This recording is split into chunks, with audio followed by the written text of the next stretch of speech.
Let's be real. You can spend $20 billion building the world's most advanced fab.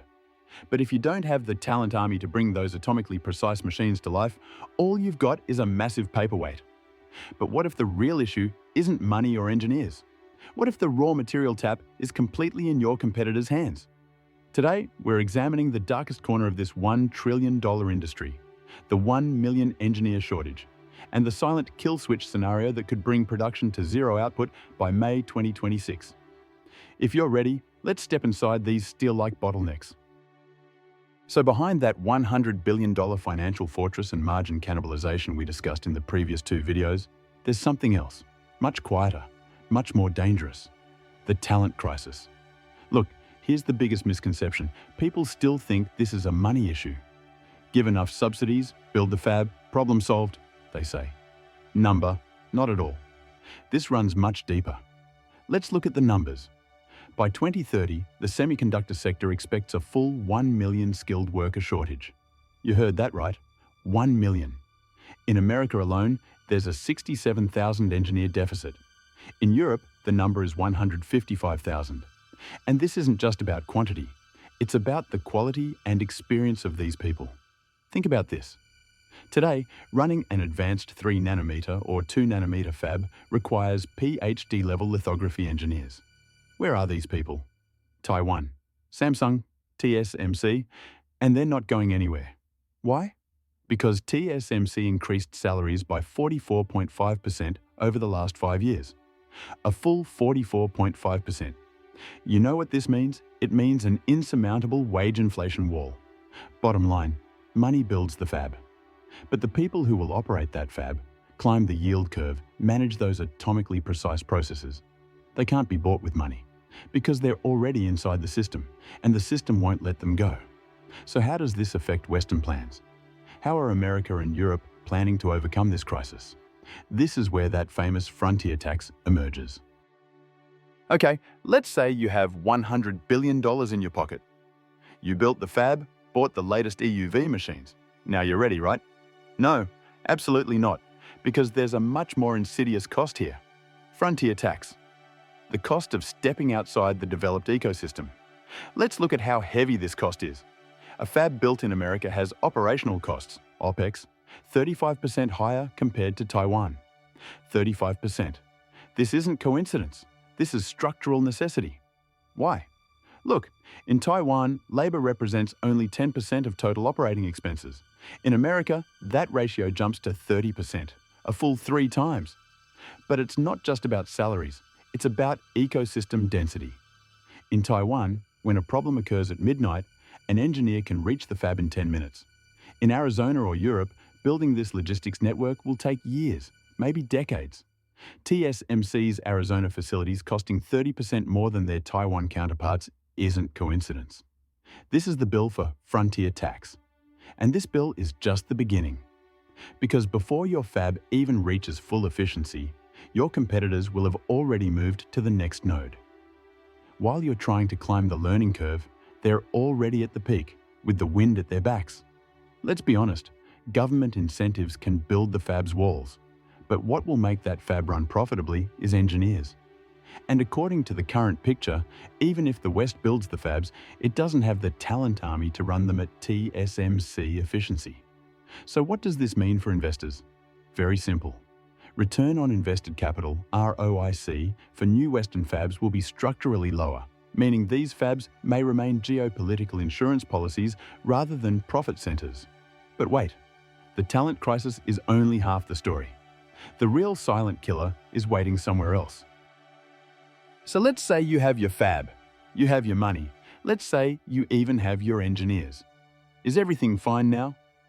No, because there's one more thing missing, and this missing piece can stop the entire system with a single move. Raw materials. Let me paint you a scenario. China decides to completely halt gallium and germanium exports. Total embargo, zero output. What happens? Look at these numbers. China controls over 90% of global gallium production. Same situation with germanium. Over 90%. You know what this means? It means China has a kill switch in its hands. Now let's look at what these two metals do. Gallium, GaAsRF components, certain power devices, LEDs, sensors, the backbone of communications and power electronics, germanium, infrared optics, fiber optics, specialized electronic applications, the critical link in sensor chains. So how long are Western strategic stockpiles? In a realistic scenario, the West's usable industry-grade stockpiles last approximately 3 months. Yes, just 3 months. Now let's do the math together. Let's say the ban starts in February 2026. Stockpiles cover February, March, April. With rationing, maybe you can stretch it a few more weeks. Zero output month, May 2026. In May 2026, production in power electronics and sensor lines completely stops. Zero output. Nothing comes out. And remember, it's not just directly affected lines. It spreads in waves. When GPRs stop, HBM production stops. When RAM stops, motherboards stop. And finally, automotive and consumer electronics completely collapse. This is what we call the kill switch scenario. China can halt all Western production lines for months without opening a physical war, without a single military operation, just by closing the raw material tap. So does the West know this risk? Yes. And what are they doing? Stockpiling. But there's a problem here. There's no quick fix. Building alternative supply chains for gallium and germanium takes 24 to 36 months. Meaning if you start moving after the ban begins, you'll experience at least 2 years of production disruption. Bottom line, this isn't a trade war. This is a structural bottleneck. And China has its finger on the trigger. So where does this picture take us? What's the real lesson for investors?